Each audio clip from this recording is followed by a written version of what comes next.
Hello नमस्कार, मी सांची. माझ्या चॅनलमध्ये तुम्हा सगळ्यांचं मनापासून स्वागत. सगळ्यांना सर्वप्रथम श्री स्वामी समर्थ. तुम्हा सगळ्यांच्या चांगल्या इच्छा स्वामी महाराज पूर्ण करत हीच स्वामींचरणी प्रार्थना. अनेक लोकांच्या घरात गरिबी येत असते. हे लोक पूजा करतात, व्रतवैकल्य करतात, ज्योतिषांकडे जाऊन उपाय करत असतात, पण तरीसुद्धा कशाचाच उपयोग होत नाही. यामागे नक्की काय कारणे असतात? गरिबी येण्याची अत्यंत महत्त्वाची जी मला माहीत असलेली कारणे आज मी तुमच्यासोबत शेअर करणार आहे. चला तर मग व्हिडिओला सुरुवात करूया. व्हिडिओ स्किप न करता पूर्ण पहा. गरिबी येण्याची कारणे ही लक्षात घ्या व स्वतःच्या दैनंदिन जीवनात बदल करून पहा. तुम्ही पूजापाठ करताय तर त्याचे संपूर्ण फळ तुम्हाला मिळाल्याशिवाय राहणार नाही. पहिलं महत्त्वाचं कारण म्हणजे तुमचं स्वयंपाकघर, तुमचं देवघर. जर तुमचं स्वयंपाकघर, देवघर, बाथरूम लगत किंवा टॉयलेट लगत असेल तर तुमच्या घरात लक्ष्मी येत नाही. उलट असलेली लक्ष्मी देखील टिकून राहत नाही. दुसरी गोष्ट म्हणजे वड, पिंपळ, औदुंबर अशा वृक्षांखाली मलमूत्र विसर्जन चुकूनही करू नका. याने फार मोठे दोष लागतात, कारण या वृक्षांमध्ये देवी देवतांचा वास असतो. म्हणून कधीही चुकूनही मलमूत्र विसर्जित करू नका. तसेच आवळा, केळी ही वृक्षसुद्धा पवित्र आहेत. कोणत्याही व्यक्तीचं मन दुखावेल किंवा एखाद्याच्या मनाला दुःख पोहोचेल अशा प्रकारे वाईट कधीही बोलू नका. त्या व्यक्तीची शिव्या शाप त्या व्यक्तीची हाय इतकी प्रचंड असते की असलेली लक्ष्मी देखील काढता पाय घेते.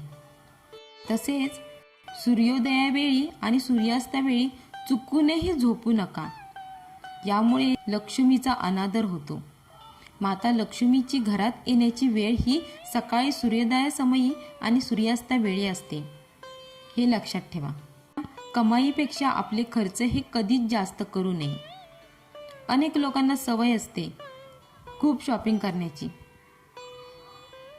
ते जपून करा.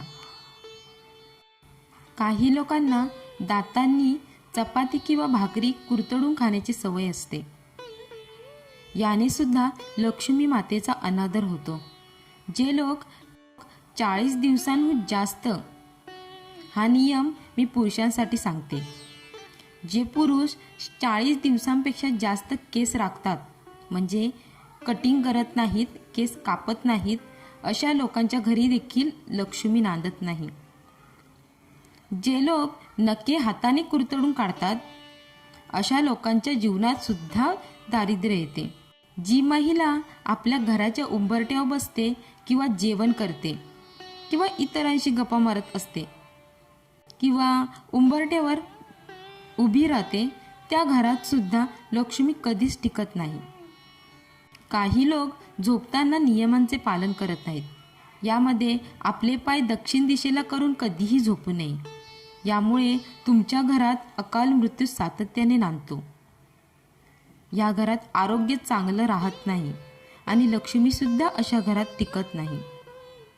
कोणत्याही मंदिरात जाताना, देवदेवतांची पूजा करताना, कोणत्याही देवाचे दर्शन घेताना किंवा कोणतेही धार्मिक काम करताना जर तुम्ही अशुद्ध असाल, अशुद्ध म्हणजे तुम्ही स्नान केलेलं नसेल किंवा सुतक पडलेले आहे किंवा घरात बाळंतीण स्त्री आहे किंवा मासिक धर्म असेल, अशा कोणत्याही प्रकारे जर तुम्ही अशुद्ध असाल किंवा मांसाहार, मद्य याचे सेवन केले असेल किंवा कोणतेही धार्मिक कार्यामध्ये सहभागी होऊ नका. कोणतेही धर्मग्रंथास स्पर्श करू नका.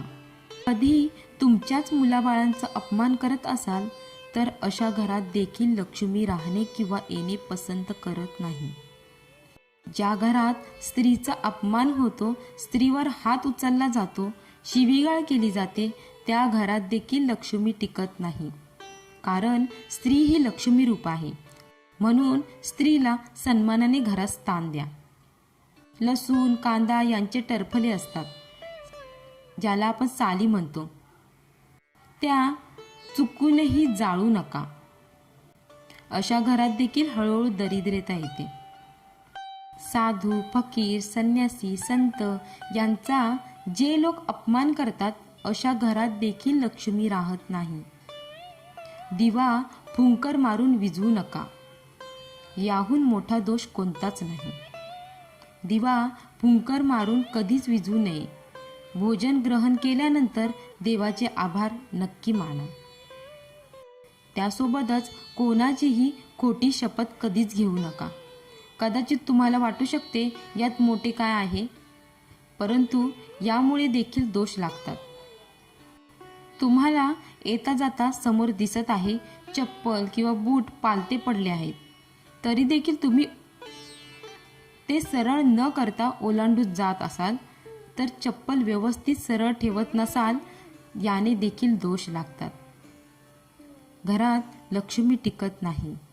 घरामध्ये कोळ्याचे जाळं असेल, अस्वच्छता असेल, सगळीकडे पसारा पडलेला असेल किंवा घरात मोडक्या तोडक्या वस्तू ठेवत असाल तर अशा घरात देखील लक्ष्मी राहत नाही. घरात नकारात्मक ऊर्जा हळूहळू येत असते, ज्यामुळे आपली कामे अडकून जातात. जे लोक अंधारामध्ये बसून जेवण करतात, भोजन करतात, त्या लोकांच्या घरात देखील लक्ष्मी काढता पाय घेत असते. त्यासोबतच नदीमध्ये, तलावामध्ये, तळ्यामध्ये जे लोक शौच करतात, मलमूत्र विसर्जन करतात, अशा लोकांवर सुद्धा गरिबी येण्याची शक्यता असते. गाईला, बैलाला लाथ मारणे, त्यांना मारझोड करणे, समोर आल्यास हकलून देणे, या गोष्टीसुद्धा घरात गरिबी आणण्याच्या आहेत. आपल्या जन्मदात्या आईवडिलांचा अपमान करणे, त्यांच्यावरती ओरडणे, याने सुद्धा लक्ष्मीचा अपमान होतो. एखाद्या गरीब किंवा लाचार मजबूर व्यक्तीचा अपमान करणे, त्याचा गैरफायदा घेणे, याने सुद्धा लक्ष्मी नाराज होते. जे लोक रोज स्नान करत नाहीत, घाणेरडे असतात, काहींना सवय असते सकाळी उठून स्नान न करणं, अशा व्यक्तीवर सुद्धा हळूहळू गरिबी येण्याची पाळी नक्की येते. जे लोक स्नान केल्याशिवाय, अंघोळ केल्याशिवाय कृपया कधीही भोजन करू नका. अनेक लोकांना सवय असते मध्यरात्री भोजन करण्याची. कृपया अशी सवय टाळा. खरोखर अडचण असेल तर ठीक आहे, परंतु विनाकारण लेट रात्री भोजन केल्यास मोठमोठे आजार, रोग, गरिबी येत असते.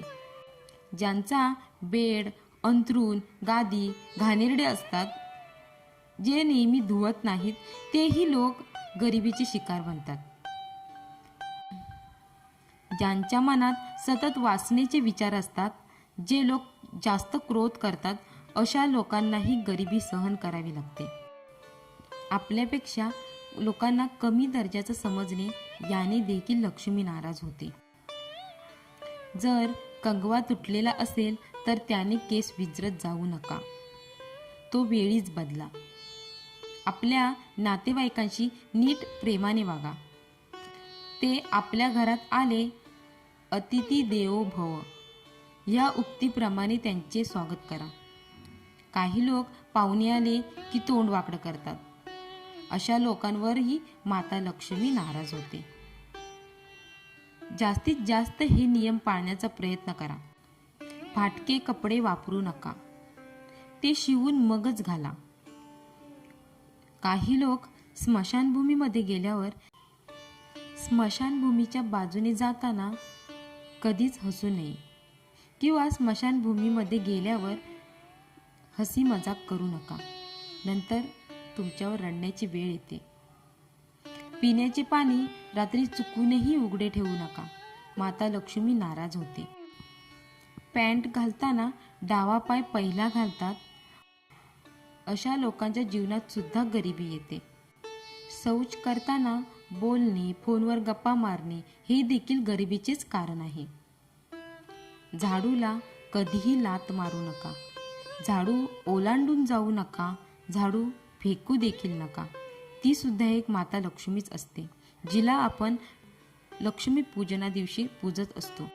घरात गरिबी येण्याची मला माहीत असलेली कारणे मी तुमच्यासोबत शेअर करते. व्हिडिओ कसा वाटला हे मला कमेंटमध्ये नक्की सांगा आणि लाईक शेअर सबस्क्राईब नक्की करा.